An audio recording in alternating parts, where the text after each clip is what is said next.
বিগত কয়েকদিন ধরেই হাসপাতালে জীবন মরণ যুদ্ধ চালাচ্ছেন বর্ষিয়ান অভিনেত্রী বাসন্তী চট্টোপাধ্যায়। দমদমের একটি হাসপাতালে চিকিৎসাধীন তিনি। গীতা এলএলবি ধারাবাহিকে শুটিং করছিলেন অভিনেত্রী। এরই মাঝে অসুস্থ হয়ে পড়েন তিনি। ভর্তি করতে হয় হাসপাতালে।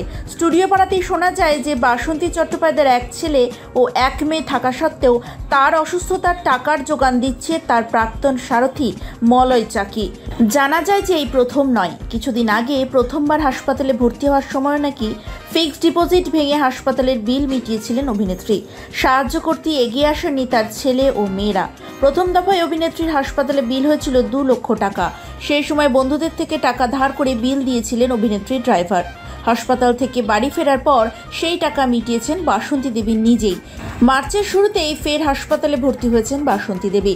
দমদমের একটি নার্সিংহোমে তাকে ভর্তি করান ড্রাইভার মলয় চাকি। তিনি যাবতীয় দায়িত্ব পালন করছেন, চিকিৎসকের সঙ্গে কথা বলছেন। তবে দ্বিতীয়বার হাসপাতালে নাকি তাকে নিয়মিত দেখতে আসছেন জামাই, ছেলে, বৌমা। ইতিমধ্যেই বাসন্তী চট্টোপাধ্যায়কে আর্থিক সাহায্য করেছেন ঋতুপর্ণা সেনগুপ্ত। ঋতুপর্ণা সেনগুপ্তের উদ্যোগে সিনেট জেলের তরফে বাসন্তী চট্টোপাধ্যায়ের হাতে 25,000 টাকা তুলে দেওয়া হয়েছে।